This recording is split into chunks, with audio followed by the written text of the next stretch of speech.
대만 가권지수 0.11% 상승 마감입니다. 집중 골든타임 2부입니다. 네, 자 2시 30분에 중국의 4월 산업활동 동향 발표가 됐었는데요. 하나씩 좀 점검해 보겠습니다. 일단 그 산업 생산 같은 경우는 전년 대비로 8.9% 정도 증가할 것으로 봤었는데요.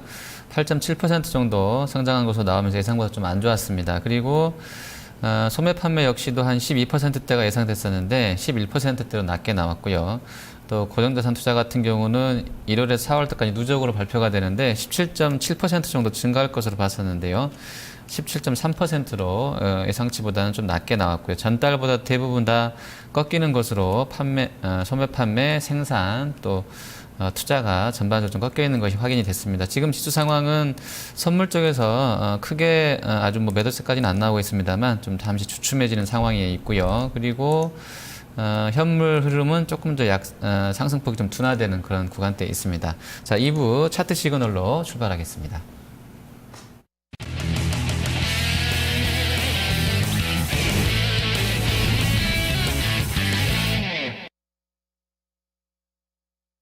네, 차트 시그널 최재덕 전문가입니다. 안녕하십니까?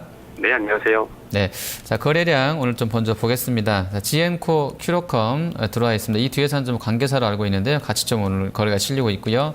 그리고 아프리카 TV랑 심텍, 브릿지텍까지 들어와 있습니다. 이 중에 아프리카 TV 보겠습니다. 지금 뭐 게임 쪽 모멘텀을 계속 받고 있는 회사인데요. 오늘 상한가에 현재 들어가 있습니다. 상장량이 한 11만 8천 주 정도 들어와서 지금 계속 좀 소화는 좀 되고 있는 상황인데요.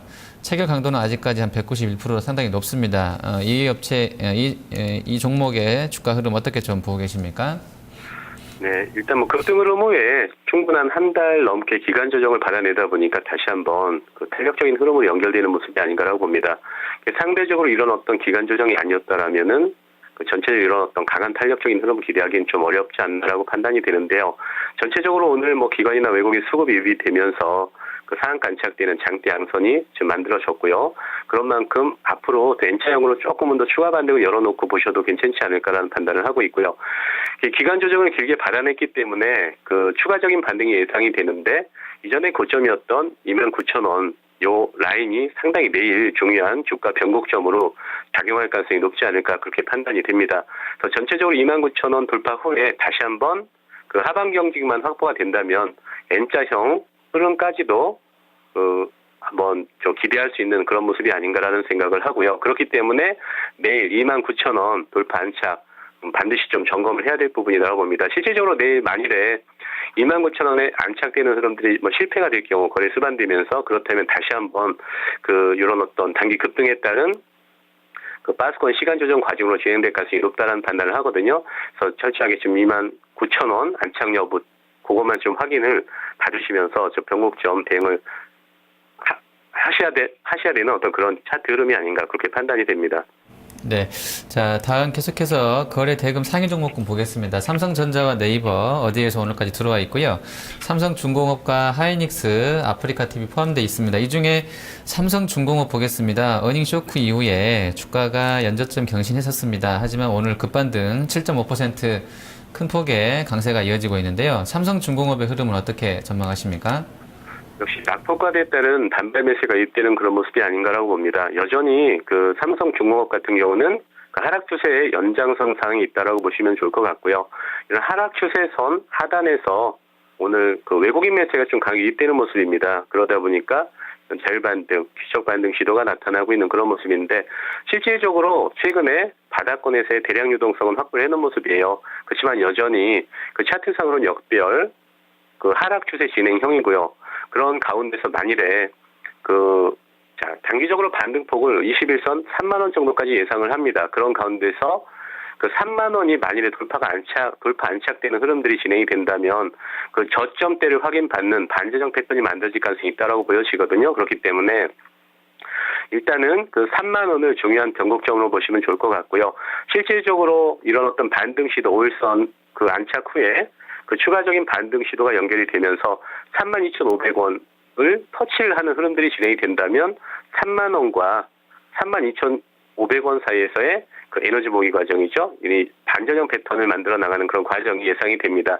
그런 만큼 일단은 32,500원 터치, 3만 원대 안착 이 부분이 확인되면 그때는 좀 관심을 가져볼 만하다. 그런 의미에서 일단 단기적으로 접근하시는 분들, 이격 과대했다는 반등을 노리시면서 지금 트레이딩 기준으로 접근하시는 분들은 그 반등 시에는 1차적으로는 좀 한번 매도 대응을 해주는 그런 흐름이 좀 바람직하지 않겠나, 그렇게 보여집니다.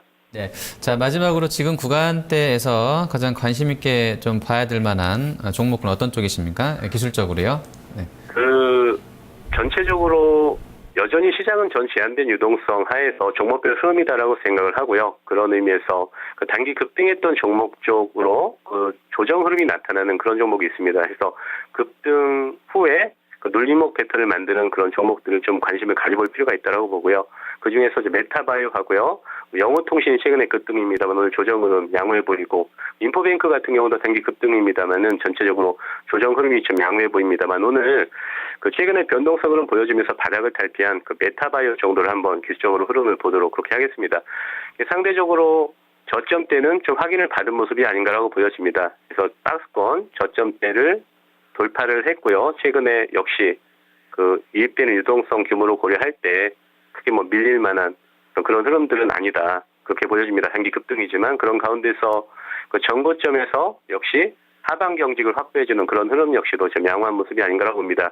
그런 의미에서 3,800원대 후반, 3,900원과 4,000원 구간 정도는 한번 관심을 가져볼 만한 흐름이다라고 보여지고요. 만일에 다시 한번 4,000원이 돌파 시도가 되면서 4,000원을 안착시키는 그런 흐름들이 진행이 될 경우에는 상대적으로 레벨업된 흐름까지도 예상이 되는 그런 차트 흐름이 아닌가라고 보여지거든요. 그래서 반등 시도가 만일에 돌파에 나타난다면은 5,500원과 6,000원 선까지 그 추세적으로 연결될 가능성을 열어놓고 보실 만한 그런 차트 흐름이 아닌가, 그렇게 판단이 됩니다. 네, 알겠습니다. 오늘 말씀 감사합니다. 네, 고맙습니다. 네, 차트 시그널 살펴봤습니다.